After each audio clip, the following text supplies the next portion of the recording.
Hello everyone, welcome to our channel online GS वाई Divakar and this is Satyam Parmar.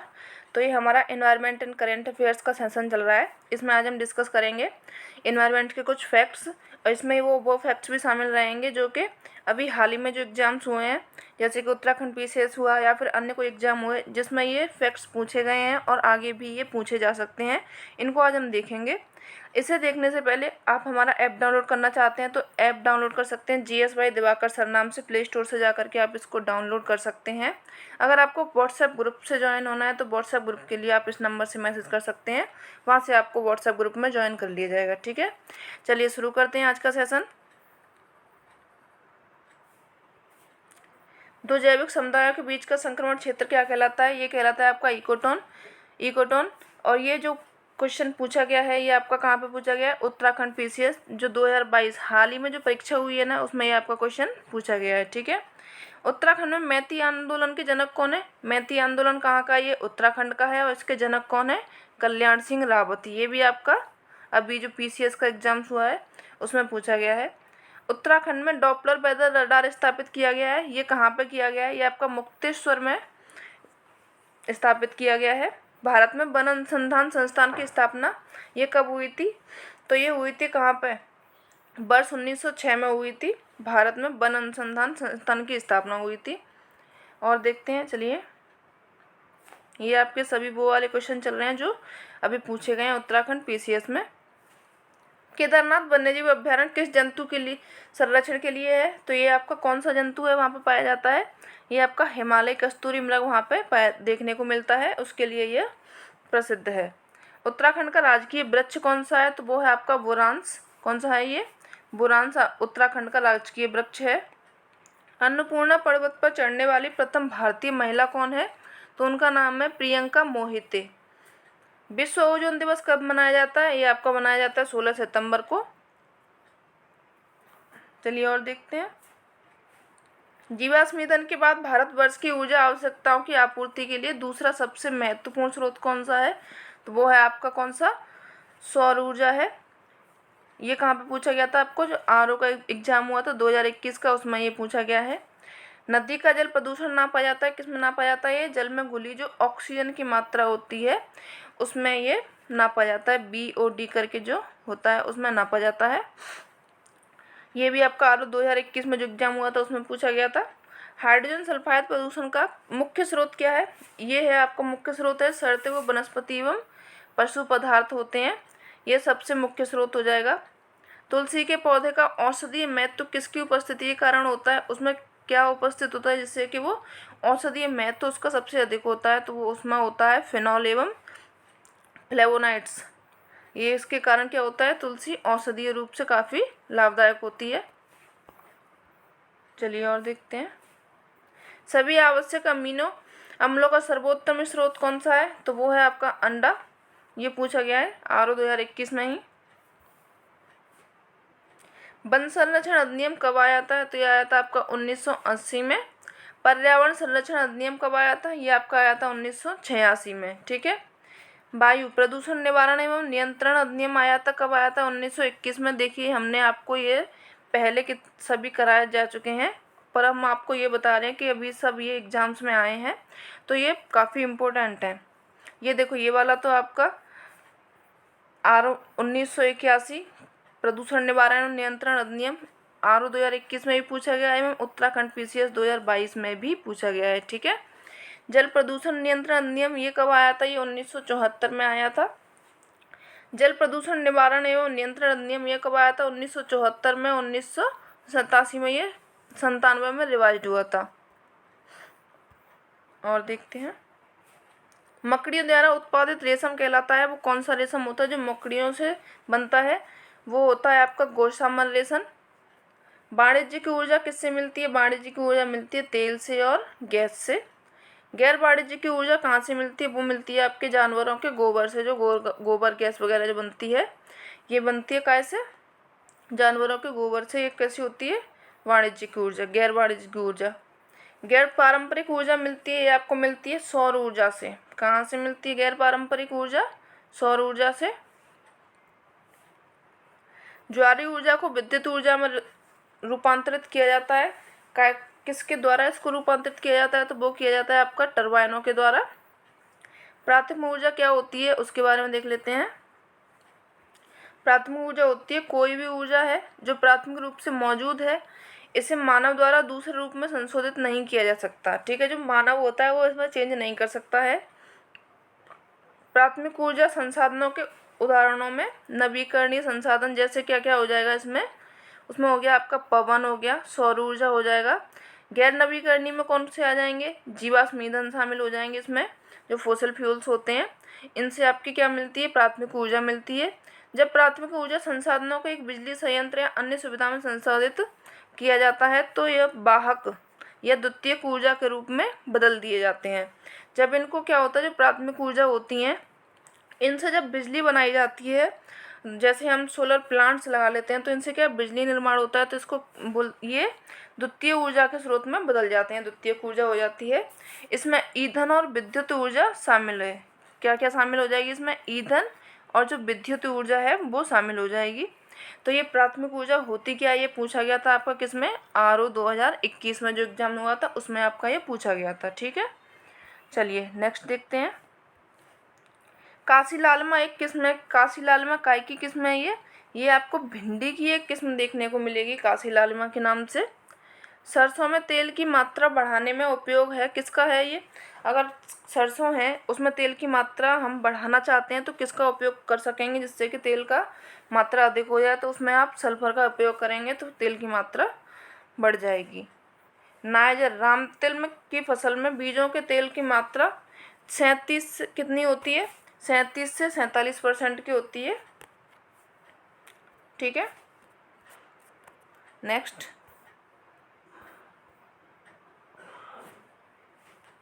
पौधों में बूटी लगाने का कार्य किस उद्देश्य की पूर्ति के लिए किया जाता है, तो ये किया जाता है वनस्पति प्रसारण के लिए। और क्या, फल, और ये देखो कुछ राज्य दिए गए हैं फल और जो सबसे बड़ा उत्पादक है तो वो देख लेते हैं। आम का उत्पादक सबसे ज़्यादा कहाँ पे मिलेगा आपको उत्पादन, उत्तर प्रदेश में देखने को मिलेगा। ये भी पूछा गया था कि इसमें RO 2021 में काफ़ी क्वेश्चंस हैं जो कि इन्वायरमेंट से बहुत पूछे गए हैं। लीची सबसे ज़्यादा आपको बिहार में देखने को मिल जाएंगी इसका उत्पादन। नारियल का उत्पादन आपको केरल में देखने को मिलेगा। और सेब का उत्पादन सबसे ज़्यादा आपको कहाँ पर देखने को मिलेगा, जम्मू कश्मीर में। ये आया था आपका मैच द फॉलोइंग में। इस तरह आपके 4 राज्य दिए गए और इस तरफ फलों के नाम दिए गए, तो करिए मैच द फॉलोइंग। ठीक है, ऐसे करके ये पूछा गया था। चलिए और देखते हैं। उत्तर प्रदेश का संबंध में सही है, क्या सही है इसमें, गन्ने का सर्वाधिक उत्पादन व उच्चतम दूध उत्पादन का राज्य है। यानी कि जो उत्तर प्रदेश है वहाँ पे आपको गन्ने की अत्यधिक मात्रा देखने को मिल जाएगी उत्पादन की। और दूध है, दूध में भी उत्तर प्रदेश पहले नंबर पर आता है। ठीक है, मिट्टी और उनके राज्य दिए गए हैं कि कौन सी मिट्टी कहाँ पे ज़्यादा देखने को मिलती है। चलिए देख लेते हैं। जलोढ़ मिट्टी वो आपको उत्तर प्रदेश में अधिक देखने को मिल जाएगी। काली मिट्टी महाराष्ट्र में देखने को मिल जाएगी। लाल मिट्टी आपको आंध्र प्रदेश में देखने को मिल जाएगी बहुतायत मात्रा में। मरुस्थलीय मिट्टी आपको राजस्थान में देखने को काफ़ी मिलेगी। तो ये आपके ये भी मैच द फॉलोइंग में पूछे गए थे। धूपगढ़ चोटी स्थित है, ये कहाँ पे, धूपगढ़ आपकी कहाँ पे, सतपुड़ा राष्ट्रीय उद्यान में। यानी कि जो सतपुड़ा जगह है वहाँ पे MP में है ये। ठीक है, धूपगढ़ चोटी स्थित है कहाँ पे, सतपुड़ा में। भारत में जैव विविधता हॉटस्पॉट माना जाता है, कौन सा जो हॉटस्पॉट है वो माना जाता है, पश्चिमी घाट को जैव विविधता हॉटस्पॉट माना जाता है। ये ऑप्शंस के क्वेश्चन है जिनमें ये वाला ऑप्शन था पश्चिमी घाट। वैश्विक जलवायु जोखिम सूचकांक जारी करता है, कौन करता है, जर्मन वॉच आपका वैश्विक जलवायु सूचकांक जारी करता है। जिबूती आचार संहिता संबंधित है, कैसे संबंधित है, ये समुद्री डकैतों के विरुद्ध ये जिबूती आचार संहिता चलाई जाती है। इटली ने भारत में अपना पहला मेगा फूड पार्क शुरू किया था, कहाँ पर शुरू किया था, ये फणीधर में किया था। मछली का सबसे बड़ा उत्पादक देश कौन सा है, देश पूछा गया है इसमें। देश है आपका सबसे बड़ा चीन, वहाँ पे सबसे ज़्यादा मछली का उत्पादन होता है। चलिए और देखते हैं। किस द्वीप को बादे के भूमि के रूप में जाना जाता है, तो वो द्वीप है आपका कौन सा, मिंडानाओ। मिंडानाओ को किस रूप में जाना जाता है, बादे की भूमि के रूप में जाना जाता है। कौन सा देश कुल ऊर्जा का 99% जल विद्युत से प्राप्त करता है? वो है आपका नॉर्वे। कैसे प्राप्त करता है ये? जल विद्युत यानी कि जो जो एनर्जी होती है, उसकी ऊर्जा होती है, वो जल से प्राप्त करता है सबसे अधिक। 13वें COP सम्मेलन 2020 का आयोजन किया गया था। कहाँ पे किया गया था? ये देखो, कॉन्फ्रेंस ऑफ पार्टी से पूछा गया है ये वाला क्वेश्चन। तो 13वां हुआ था गांधीनगर में हुआ था, गुजरात में। भारत दुनिया भर से आने वाले प्रवासी पक्षियों की लगभग कितना है? तो 500 प्रजातियों का यहाँ पे आवास आपको देखने को मिल जाएगा भारत में, जो कि बाहर से आती हैं। प्रवासी पक्षियाँ जो होती हैं, उनके 500 प्रजातियाँ यहाँ पे आपको देखने को आसानी से मिल जाएंगी। चिपको आंदोलन मुख्य रूप से संबंधित है, किसके लिए संबंधित है? ये वनों से संबंधित है। बिश्नोई समुदाय जाना जाता है, किसके लिए जाना जाता है? ये काले हिरण जीव संरक्षण के लिए बिश्नोई आंदोलन मुख्य रूप से जाना जाता है। प्रकृति सबकी आवश्यकता पूरी कर सकती है, लेकिन किसी व्यक्ति का लालच नहीं, संबंधी ये विचार किसने दिया था? ये विचार दिया था आपके राष्ट्रपिता थे महात्मा गांधी, उन्होंने ये विचार दिया था। कार्बन डाइऑक्साइड CO2 और मीथेन CH4 के बाद तीसरी सबसे महत्वपूर्ण गैस जो कि कौन सी है? ग्रीन हाउस गैस है। तो वो कौन सी गैस हो जाएगी आपकी?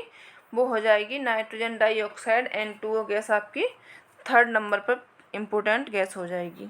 ठीक है, चलिए और देखते हैं। भारत की पहली सौर ऊर्जा संचालित नौका कौन सी है? वो है आपकी आदित्य नाम से है नौका, जो कि भारत की पहली सौर ऊर्जा से चलने वाली, यानी किससे चलती है? ये जो सूरज से ऊर्जा आती है, सौर ऊर्जा, उससे संचालित है। उसका नाम है आदित्य। पृथ्वी पर सबसे गर्म स्थान के रूप में प्रसिद्ध है, वो कौन सा है आपका? मरुस्थल दस्त-ए-लुट नाम है इसका। कौन सा है? दस्त-ए-लुट। ये सबसे गर्म स्थान के रूप में प्रसिद्ध है। भारत जैविक कृषकों की संख्या के मामले में फर्स्ट स्थान पर है, यानी प्रथम स्थान पर है। कौन से स्थान पर है ये? पहले पर है। कौन सी में? जैविक कृषकों में। ठीक है। विश्व जलापूर्ति सबसे ज़्यादा कहाँ पे होती है? महासागर में। महासागर के बाद में हिम में हो जाएगी। 3rd पर आ जाएगा भूगर्भ से, 4th पर आ जाएगा तालाब से, और 5 पर आ जाएगा वायु। ठीक है। ग्लोबल वार्मिंग में ग्रीन हाउस गैसों का योगदान होता है, तो पहला किसका होता है? वो है आपकी कार्बन डाइऑक्साइड गैस। पहले नंबर पर हो जाएगी कार्बन डाइऑक्साइड गैस। दूसरे पे हो जाएगी आपकी क्लोरोफ्लोरोकार्बन। 3rd पे हो जाएगी आपकी मीथेन, एंड 4th पर हो जाएगी ओजोन। किस में है ये? ग्लोबल वार्मिंग में है। ठीक है, चलिए और देखते हैं। संयुक्त राष्ट्र पर्यावरण कार्यक्रम UNEP का गुडविल एम्बेसडर बनाया गया है, वो किसको बनाया गया है? एक्ट्रेस हैं ये दिया मिर्जा, इनको बनाया गया है। क्या बनाया गया इनको? Goodwill ambassador. संयुक्त राष्ट्र विकास कार्यक्रम UNDP का नया गुडविल एम्बेसडर बनाया गया है, ये किसको बनाया गया है? M नेत्रा को बनाया गया है। सर्वप्रथम पर्यावरण विभाग का गठन कब किया गया था? पर्यावरण विभाग का गठन किया गया था कब? 1980 में। भारत की प्रसिद्ध यूरेनियम खान स्थित है, जो यूरेनियम की खान है प्रसिद्ध है भारत की, वो कहाँ पे है? वो है आपकी जादूगोड़ा में। जलवायु परिवर्तन पर संयुक्त राष्ट्र संघ का कन्वेंशन ढांचा संबंधित है, वो कहाँ किसके लिए है? ग्रीन हाउस गैसों के उत्सर्जन में कमी से संबंधित है ये। चलिए और देखते हैं। पलाची मांडा जो पर्यावरण की अपार क्षति के कारण चर्चा में था, ये कहाँ पे अवस्थित है? ये आपका केरल के पलक्कड़ जिले में स्थित है। कहाँ पे है ये? केरल के पलक्कड़ जिले में स्थित है। एजेंडा 21 ये क्या है? ये धारणी विकास के लिए कैसी है? वैश्विक कार्य योजना है। किस तरह की है ये? वैश्विक है।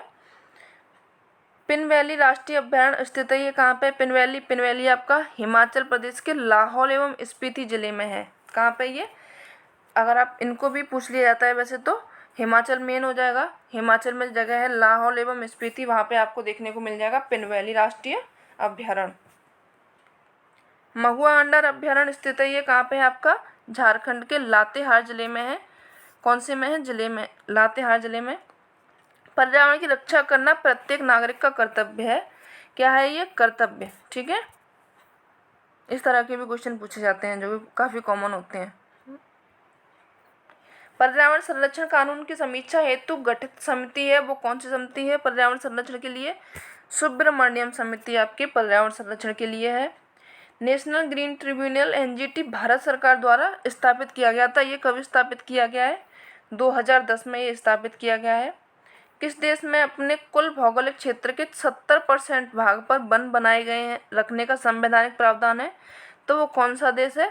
भूटान है। इन्होंने कहा है कि हमारी ज़मीन पर 70% वन होंगे, बाकी की 30% में अन्य चीज़ें होंगी। ठीक है। भारत सरकार ने क्या किया है? भारतीय एक सिंगी गैंडे के लिए राष्ट्रीय संरक्षण रणनीति की शुरुआत की है। वो कब शुरू की थी? 2019 में ये शुरुआत इन्होंने की थी। किसने? भारत सरकार ने, इंडियन जो गवर्नमेंट है उन्होंने। ठीक है। तो चलिए आज के सेशन में सिर्फ इतना ही। ये सेशन कैसा लगा ज़रूर बताएं। चैनल को लाइक करें, सब्सक्राइब करें एंड अपने फ्रेंड्स को इसको शेयर करें, कमेंट भी करें। मिलते हैं नेक्स्ट सेशन में, तब तक के लिए धन्यवाद।